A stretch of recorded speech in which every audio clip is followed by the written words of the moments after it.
Good evening, everyone. Thank you, Gary, for your kind introduction. It's indeed a great pleasure to be here tonight and share this banquet with you. I think there's a lot to celebrate tonight. Each time I give a lecture to a group of people involved, Engineers Without Borders, there's a special atmosphere in the room. There's that atmosphere of passion, creativity, and compassionate action, which I really love there. And I think that I'm a very happy man when I see so many of you doing great work in the world and trying to make the world a better place. That's bottom line is, how can we make the world a better place? How can we address the needs of about what I would call the other 90%? 5 billion people whose job is really to try to stay alive by the end of the day. These are people who need water, sanitation, energy, shelter, communication, transportation, health, education, the same stuff that you and I essentially take for granted. And I want to talk about today is talk about the role of the engineering profession in addressing those needs, the needs of the other 90%. So in other words, another title for my presentation is Engineering for the Other 90%. Who are they? How do they look like? What do they need? How do we change our best practices in engineering so that we can use the best practices that we have developed for the 10% of the world's population and essentially address the needs of the other 90%. The range of problems that I'm going to address tonight, because I've been exposed to that range of problems, is really what's going on following a crisis. Imagine Katrina, imagine Haiti earthquake, 2 hours after an earthquake, all the way to the development phase. So we can go from essentially the whole field of engineering for rapid response, engineering for relief, engineering for recovery, and engineering for development. So I'm going to say a few words about that as well. So when I talk about engineering for the other 90%, here's a diagram and a quote from a colleague of mine, Paul Pollack from Colorado, and he has a great point. The majority of the world's designers focus on their efforts on developing products and services exclusively for the richest 10% of the world's customers. Nothing less than a revolution in design is needed to reach the other 90%. In other words, most of the engineering that we have been practicing for the past 200 years, most of the technology that we have developed, has been to address the needs of only 1 billion people on the other planet. What about the other 5 billion? What about the other 6 billion people? On our planet today, about 1 billion people make less than $1 a day, 2 billion people make less than $2 a day, and about 5 billion people on our planet make less than $10 a day. That's the picture of planet Earth. So, I'm going to raise a lot of questions in my presentation, which I don't necessarily have an answer of. What's water and sanitation for the other 90%? What's energy for the other 90%? What's shelter for the other 90%? What's health for the other 90%? What's education for the other 90%? And what is resiliency to crisis for the other 90%? Because the other 90% are those who suffer the most in periods of crisis. How did I get involved in those other 90%? Let me tell you my story. And I'm glad that Gary, it changed your life as well, because it changed my life as I visited that small village in Belize in 2001. To make a long story short, in 1997, my wife and I and the kids bought a house near Boulder, Colorado, and we needed landscaping done. So I literally took the phone book, flipped into the landscaping section, and randomly selected a company that really changed my life. So random process can actually change your life. A few days later, 3 people from Belize who were working for that landscaping company came over and they told me about Belize and the needs of Mayan Indians in Belize. I had never heard of Belize in my life before. I didn't even know that Belize existed. But Belize is a small country of 250,000 people, used to be called British Honduras. They speak English and they speak Spanish and they speak also local dialects. So in 2001, so it was 1997, they asked me if I could help. I said yes. Then finally in December of 1999, I got an email from one of them, and he said, hey, I was in your backyard 2 years ago, do you remember me? I say, kind of. You promised that you were going to help next time to deliver. And I really fulfilled my promises.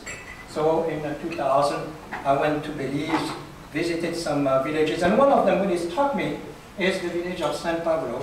Small village, 250 people, Mayan Indians living on less than $1 a day, and really they did not even have the capacity to feed the family.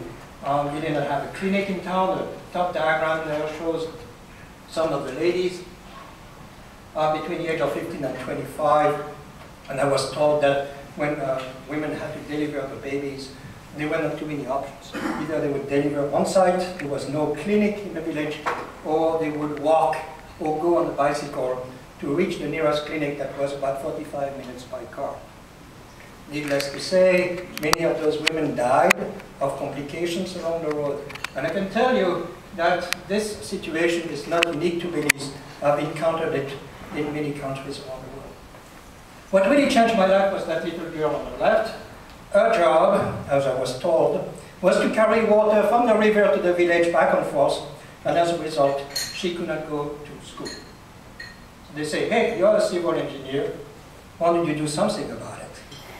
So the problem was presented to me more from a social point of view, not from an engineering point of view. I had to come up with a solution. I said, well, that's no problem, 100 feet, 120 feet, to pump the water, I get the pump, problem solved. Well, the problem is that at the middle of the jungle, there's no plug. And if you recall, that community could not afford fuel for the pump. So I was somewhat stuck. I had to find a sustainable green solution, whatever you want to call it. And I talked to some colleagues, and they told me, well, you've got to find some potential energy somewhere. And the potential energy was upstream from where that little girl is. A waterfall 7 feet essentially provided that potential energy. Potential energy is potential to do something, that's what it's called, potential energy. So the idea was to convert it into pressure energy. And so we pushed the water using a ramp pump, 200-year-old technology. I didn't have a clue of what a ramp pump was. The students did not know anything about the ramp pump because we don't teach about ramp pumps anymore.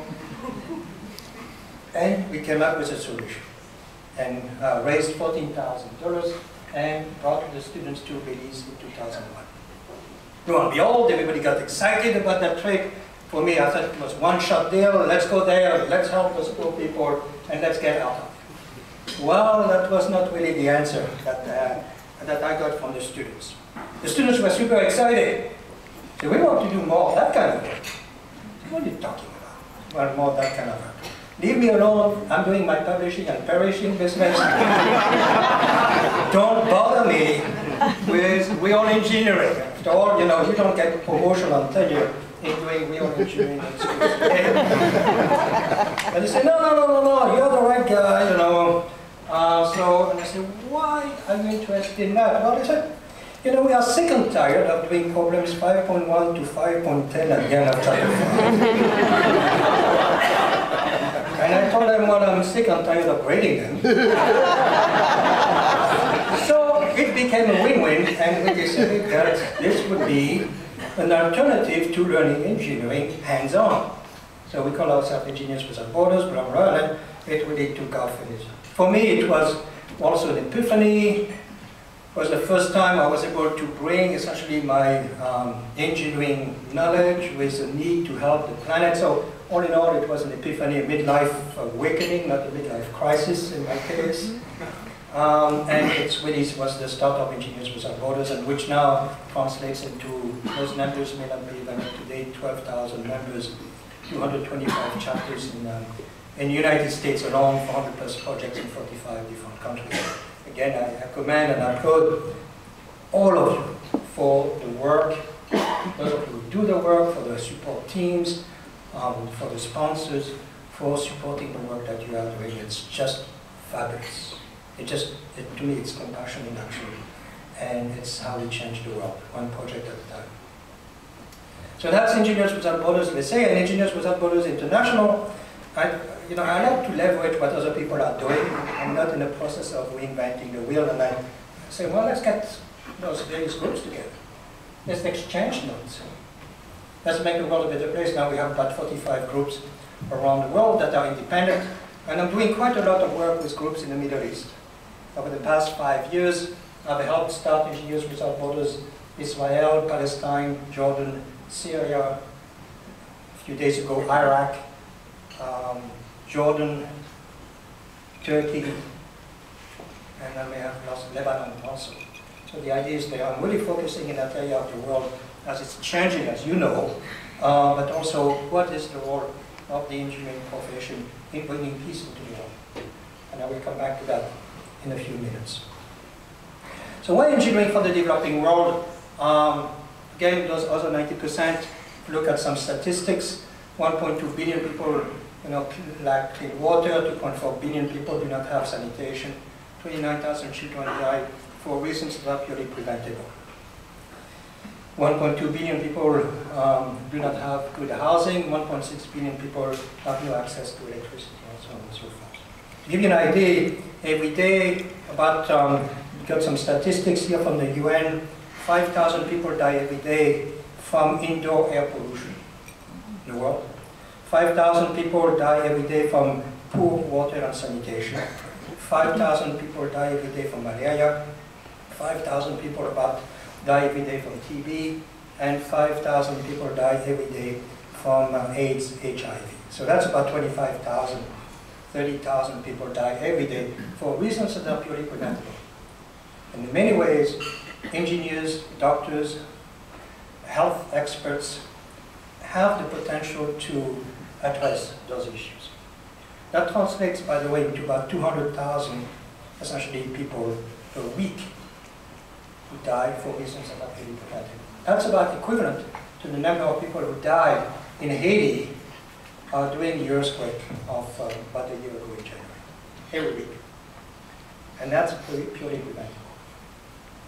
Now, if I compare that with numbers, like, always compare that with numbers of military expenditures in the world, which is completely insane. Again, this is not a political statement. I'm not against defense and so on, but in the world total in 2009, the world spent $1.4 trillion on military expenditures. You can do the math. You divide that by 365 days. You divide that by 24 hours, 60 minutes, and 60 seconds. You can do the math yourself, and you find that we are spending in the world about $32,000 a second, essentially, on military expenditure. It doesn't speak highly of us as a human species on our planet. We are perfectly comfortable in allowing 25,000 to 30,000 people to die every day for reasons that are purely preventable. And at the same time, we are very comfortable in spending $32,000 a second on military expenditure. That does not make sense. If I were from another planet, and sometimes I wish I were from another planet, because I'm about to